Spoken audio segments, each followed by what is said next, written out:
The steam whistle of the noon train was a lonely sound in the vast, sun-bleached expanse of the Nevada Territory. It echoed off the distant, hazy mountains and settled in the dusty street of Redemption Gulch like a promise or a threat. For Caleb Hayes, standing on the warped planks of the station platform, it felt like both. His hands, calloused from a decade of wrestling a living from unforgiving soil, felt slick with sweat. In his left hand, he clutched a small, wilting bouquet of desert primrose he'd picked that morning. It seemed a foolish gesture now, under the oppressive glare of the summer sun. He had placed the advertisement in the San Francisco Gazette 3 months ago. The words felt foreign even as he'd written them. Homesteader, 32, sober and hard-working, seeks respectable woman for matrimony. Owns 160 acres, deed clear. Modest but comfortable home. Object, partnership and family. The response from the Matrimonial Bureau had arrived 6 weeks later, a crisp letter confirming a match with a Miss Sarah Jane Miller, a woman they described as of gentle temperament and skilled in domestic arts. Her photograph showed a pale, serious-looking woman with her hair pulled into a severe bun. She looked like someone who would understand the quiet, grinding work of survival. She looked like someone who could fill the crushing silence of his small clapboard house. The train hissed to a stop, steel groaning against steel. A handful of dusty prospectors and a drummer with a case of Miracle Tonics got off first, disappearing into the heat shimmer of the main street. Caleb scanned the remaining passengers descending the steps. An older couple. A family with 3 loud children. He looked for the calico dress and severe bun from the photograph. He looked for the woman who was supposed to be the answer to his solitude. But she wasn't there. The last person to step from the passenger car made him freeze. It was a woman, but not any woman he could have imagined. She was Chinese, her features sharp and intelligent under the brim of a black, flat-crowned hat pulled low. She wore a man's black duster over dark trousers and scuffed leather boots, a stark silhouette against the blinding sun. A gun belt was buckled low on her hips, a heavy-looking Colt revolver resting in a worn holster. She moved with a deliberate, unnerving grace, her back straight, her eyes scanning the platform not with the timid curiosity of a newcomer, but with the cool assessment of a surveyor mapping hostile terrain. In one hand, she carried a single, dark brown suitcase. Caleb's heart sank. This had to be a mistake. A bounty hunter, perhaps, or someone passing through on their way to the silver mines further north. He felt a hot flush of embarrassment, for the wilting flowers, for the hope he'd allowed himself to feel. The station master, a nosy man named Henderson, was leaning out of his office window, a smirk already forming on his face. Caleb could already hear the whispers that would ripple through the general store by sundown. He was about to turn away, to retreat back to the anonymity of his wagon and the long, silent ride home, when the woman's eyes found his. She walked directly toward him. She didn't smile or offer a greeting. She stopped a few feet away, her gaze unwavering. He could see the fine dust settled on the shoulders of her duster, the way her hand rested naturally near the butt of her pistol. She wasn't much taller than the woman in the photograph, but she seemed to take up twice the space. "You are Caleb Hayes?" she asked. Her voice was low and clear, her English perfect, without the accent he would have expected. It was the second shock in as many minutes. He could only nod, his throat suddenly dry as the dust under his boots. Without another word, she reached into an inner pocket of her duster and produced a sealed envelope. She held it out to him. His name was written on the front in a neat, feminine hand he recognized from the bureau's first letter. He took it, his rough fingers fumbling with the seal. The flowers felt ridiculous in his other hand. He dropped them, the pale petals scattering on the dirty planks. Inside was a single sheet of paper, the official letterhead of the San Francisco Matrimonial Bureau at the top. He read the short, brutally efficient message. "Mr. Hayes, circumstances have prevented Miss Sarah Jane Miller from fulfilling her contractual obligation. Her passage and contract have been legally transferred to the bearer of this letter, Miss Lynn. As per our agreement, your fee is non-refundable. All terms of the original contract remain in effect. We trust you will find the arrangement satisfactory. Sincerely, Mrs. Albright. Proprietor." Caleb read the letter twice, then a third time. The word swam before his eyes. Contract legally transferred. Fee non-refundable. It was a business transaction, cold and final. He looked up from the paper at the woman standing before him. Miss Lynn. She hadn't moved. Her expression was unreadable, a mask of calm patience that felt more unsettling than any open hostility. This was his bride. This armed, silent woman in black. He felt a surge of anger, hot and helpless. He had been cheated. Swindled. He had paid good money he'd earned selling 2 of his best calves, for a promise of a life that looked nothing like this. He could send her back. He could march into the telegraph office and wire the bureau, demand an explanation. But the letter was clear. The contract was binding. To refuse her would be to break it himself, to lose his money and become the town's biggest fool. Behind him, he could feel the weight of Henderson's stare. He could feel the eyes of the men loitering outside the saloon across the street. He was trapped. To make a scene here would be to invite a humiliation that would cling to him for years. There was only one thing to do. My wagon's this way, he said, the words coming out rougher than he intended. She gave a single, curt nod. She did not ask for help with her suitcase. She simply fell into step beside him, her boots making a soft, steady rhythm on the wooden platform that sounded entirely too confident for the situation. As they walked toward the buckboard, Caleb glanced back at the scattered primrose petals, already being ground into the dust. It felt like a fitting end to the dream he had so carefully built. The ride back to his homestead was a study in silence.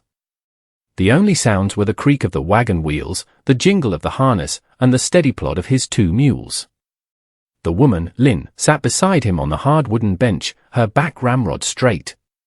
She didn't look at the passing landscape, the sagebrush and scrub pine that clawed at the dry earth. Instead, her eyes were fixed forward, constantly scanning the horizon. Caleb tried to think of something to say, but the words wouldn't come. What did a man say to a woman who arrived in place of another, dressed for a gunfight instead of a wedding? He felt a deep, gnawing unease. He had wanted a partner, someone to share the burdens of the ranch. He had gotten a mystery, and a dangerous-looking one at that.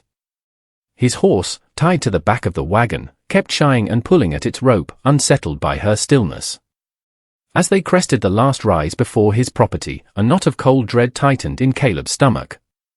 3 horses were tethered to his fence post, and 3 men were standing near his well, their postures arrogant and proprietary. He recognized them immediately. Jedediah Croft and 2 of his hired hands. Croft was a cattleman with a sprawling ranch to the north and an appetite for land that was never satisfied. For months, he'd been trying to bully Caleb into selling, claiming the small creek that ran through Caleb's property rightfully belonged to him. Caleb pulled the wagon to a halt. "Stay here," he said to Lynn, his voice low. She didn't answer, but as he climbed down, he saw her hand move, just slightly, to rest on the grip of her pistol. Croft saw them and a slow, malicious grin spread across his face. He was a big man, running to fat, with a florid complexion and small, calculating eyes. "Well now, Hayes," he boomed, his voice carrying easily in the still air. "Finally decided to hire some help? Can't say I blame you. This place is too much for one man to handle." His eyes slid over to Lynn, lingering on her face and her clothes with open contempt. "Didn't figure you for one to import your labor, though. She good with a hoe?" Caleb's hands clenched into fists at his sides. "This is my property, Croft. You're trespassing." "Just admiring the view," Croft said, waving a dismissive hand. "And this fine stream of water." "My water? I've had my lawyer look at the territorial maps. That creek originates on my land. That makes it mine." "The survey papers say otherwise," Caleb said, though his voice lacked conviction. He knew the papers were vague, the lines drawn by a government man in a hurry. Croft had money and influence. Caleb had a piece of paper. "Papers can be wrong," Croft said smoothly. He took a step closer, his bulk casting a long shadow. "I'll give you one last chance, Hayes. $500 for the whole parcel. That's more than this dust bowl is worth. You take it, or by the end of the week, my boys and I are going to be building a new dam upstream. Your creek will be bone dry. It was a death sentence for his homestead. Without that water, his crops would wither, his animals would die, and his claim would be worthless. He felt the familiar despair wash over him. He was outmatched. One of Croft's men, a lanky youth with a cruel mouth, took a swaggering step toward the wagon. Maybe the new help can convince him, boss. What do you say, little lady? Before Caleb could move or speak, Lynn was down from the wagon. She moved with a fluid silence that was startling. She didn't go for her gun. She simply walked to the front of the wagon and stood beside Caleb, her small frame a stark contrast to Croft's imposing size. She looked not at Croft, but at the fence post where his man was now leaning. Her voice, when she spoke, was as calm and clear as it had been on the train platform. According to the Homestead Act of 1862, this claim is legally held by Mr. Hayes so long as he improves the land and resides upon it.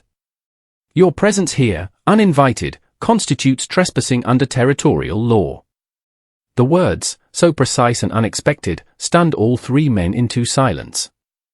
Croft stared at her, his jaw slack. He had clearly expected a frightened immigrant, not a woman who quoted federal law. Lynn's gaze remained fixed on the fence. Furthermore, she continued, her tone conversational, your fence line, by that far marker, is approximately 3 feet onto this property. I measured the distance from the official survey stakes on the road as we approached. That would be an illegal encroachment. A thick, heavy silence fell. Croft's man straightened up from the fence post as if it had suddenly caught fire. Caleb looked from Lynn to the fence and back again. He had never thought to check the survey markers so closely. He didn't even know precisely where they were. Croft's face darkened, his initial shock turning to a deep, simmering rage. He had been challenged, publicly, by a woman he considered less than human, and she had used the white man's own laws against him. He was being made a fool of. You've got a mouth on you, he spat, his eyes narrowing to slits. You and your little lawyer, he pointed a thick finger at Caleb.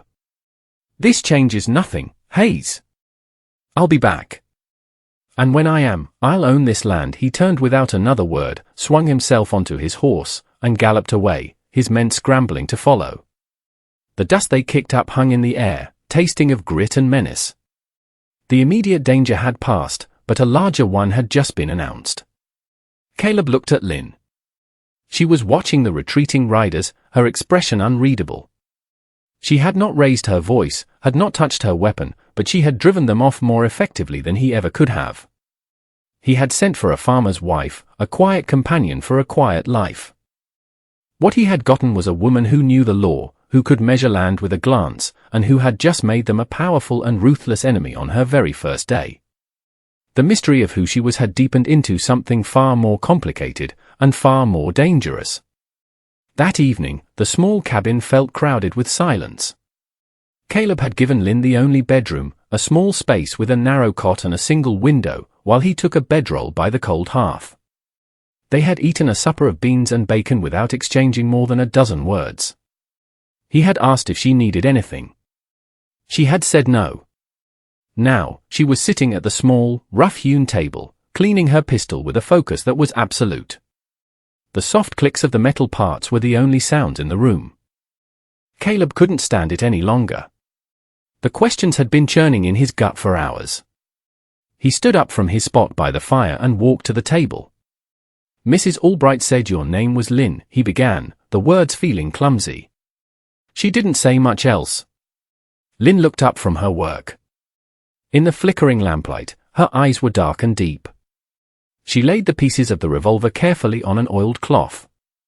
What is it you wish to know, Mr. Hayes? Everything, he said, the word raw with frustration. Who are you?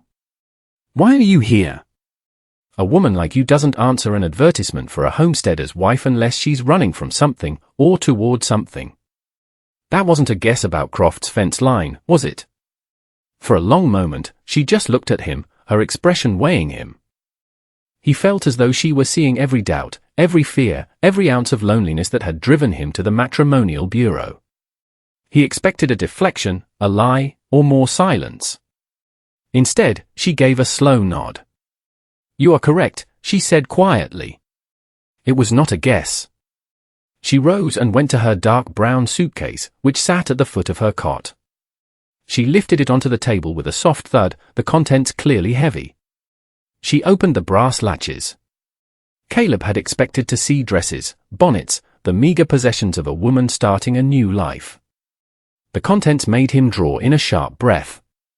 The suitcase was filled not with clothing, but with papers. There were dozens of rolled-up survey maps held with string, several thick ledgers bound in worn leather, and stacks of documents tied with ribbon. It was the office of a lawyer or a land agent, packed into a travel case. She lifted out one of the ledgers and opened it on the table. The pages were filled with columns of names, dates, and figures, all written in a precise, elegant hand, a mix of English and Chinese characters. "My father was a surveyor," she said, her voice losing its hard edge, softening with a memory. "He worked for the Central Pacific Railroad when they laid the track through the Sierras. He was one of the few Chinese foremen who could read, write, and speak English as well as any man from the East. He was meticulous. He kept records of everything." She ran a finger down a page. Jedediah Croft was a contractor for the railroad. His job was to acquire the land for the new lines. The government gave the railroad the land, but Croft found ways to expand the claims. He used fraudulent deeds, bullied homesteaders, and cheated labourers out of their pay, especially the Chinese workers who could not read the contracts they signed. My father discovered what he was doing. He gathered proof. She pointed to the ledger. "This is his record. A complete account of every dollar Croft stole, every acre he acquired through fraud." Her voice grew cold again. "When my father threatened to take this to the authorities in Sacramento, Croft arranged an accident at a blasting site.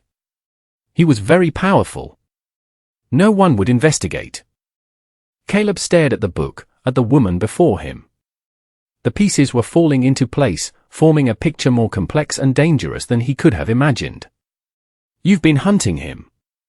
"I have been tracking him for a year," she confirmed. "After my father's death, Croft sold his holdings in California and moved here, to Nevada, where the law is looser and the land is cheap. He is doing the same thing here he did there." I followed. But a lone Chinese woman asking questions about a man like Croft would not last a day. I needed a way to get close, a reason to be here that would not raise suspicion.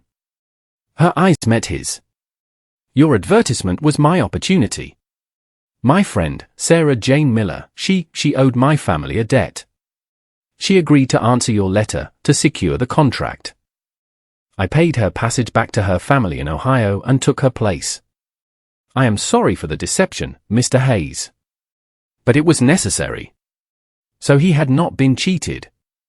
He had been used. He was a pawn in a long and deadly game. Before he could process the sting of that realization, a new sound cut through the night. The steady beat of hoofs, approaching fast. More than one horse. Lynn's head snapped up, her hand instantly reaching for the pieces of her gun on the table. "Someone's coming." They both moved to the window, peering through a crack in the shutters. In the pale moonlight, they could see two riders pulling up in the yard. One was the town sheriff, a lazy man named Peters who mostly did whatever Croft paid him to do. The other was a stranger, tall and broad-shouldered, wearing the coat of a U.S. Marshal. Caleb's blood ran cold. "What do they want?" The marshal dismounted and strode to the door, his spurs ringing with authority. He didn't wait for an invitation, his knock a hard, commanding rap on the wood. "Caleb Hayes. Open up. U.S. Marshal Service." Caleb looked at Lynn. Her face was a pale, taut mask. She was already assembling her revolver with swift, practiced motions. "Don't," he whispered. "Let me handle this." He opened the door a crack. The marshal was a formidable presence, his face grim in the moonlight. "I'm Marshal Thompson," he said, his eyes sweeping past Caleb to the interior of the cabin. I have a warrant for a woman, a fugitive from California. Name unknown, but she matches the description of a Chinese woman seen getting off the noon train. She's wanted for questioning in connection with a fire at the Placer County Land Office. A fire that conveniently destroyed a great many records. Croft. It had to be Croft. He must have sent a telegraph as soon as he'd left the ranch, twisting the story, painting Lynn as the criminal. The marshal's eyes locked on Lynn, who stood frozen by the table, the half-assembled gun in her hands. That her? This was it. The moment of decision. Caleb could tell the truth. He could point to the woman who had deceived him, who had brought this storm down upon his home. He could hand her over and wash his hands of the whole affair. The law, the town, his own safety, everything told him to give her up. It was the sensible thing to do. It was the only sane choice. He looked at the marshal's hard face, then at Sheriff Peters, who was smirking behind him, enjoying the show. He looked at Lynn, at her fierce, desperate eyes. He thought of her father's ledger, of her quiet courage in the face of Croft's blustering threats.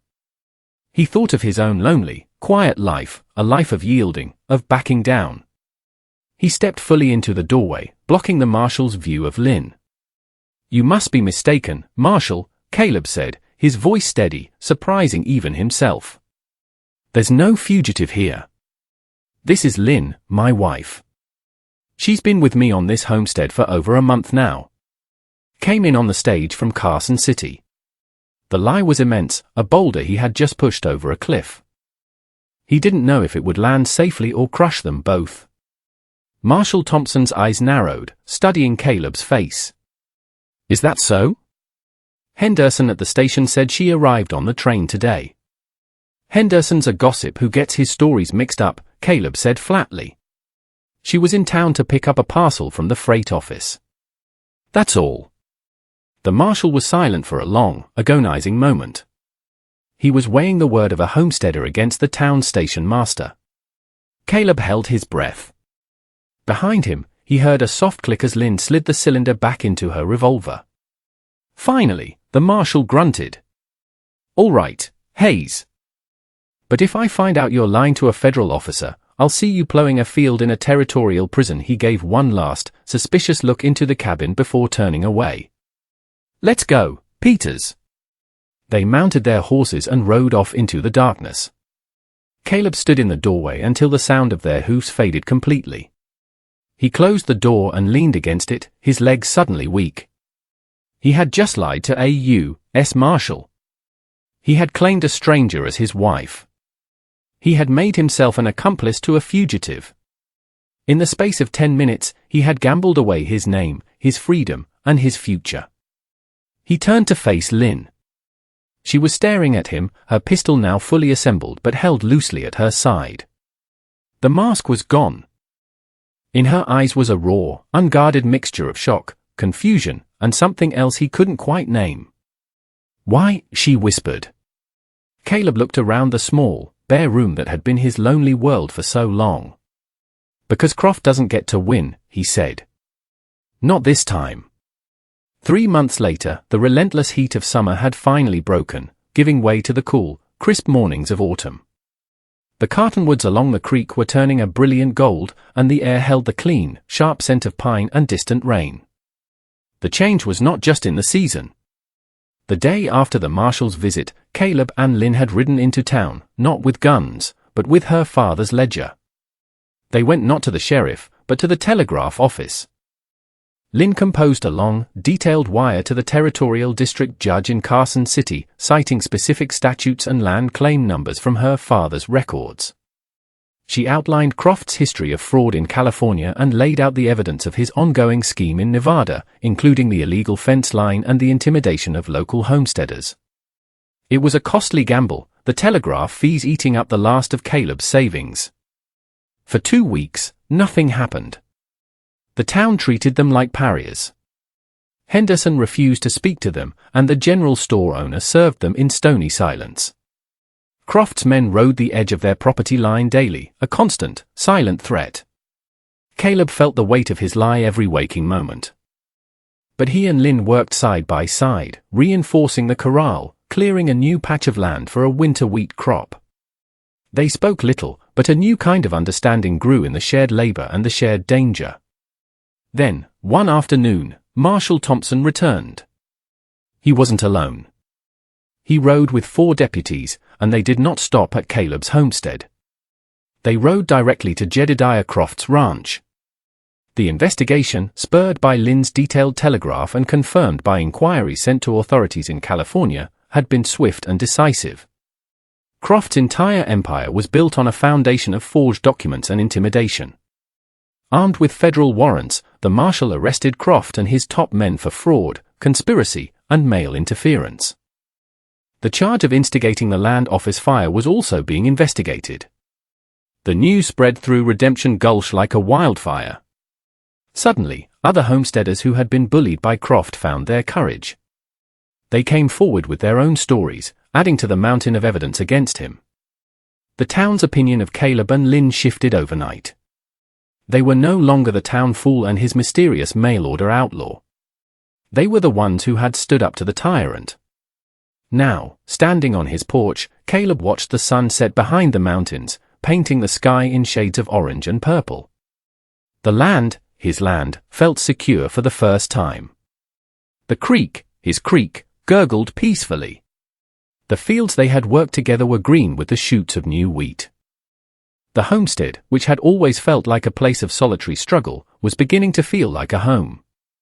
The cabin door opened and Lynn stepped out, holding 2 tin cups of coffee. She had long since packed away the black duster and gun belt, favoring simple denim trousers and a flannel shirt. She handed him a cup, her fingers brushing his.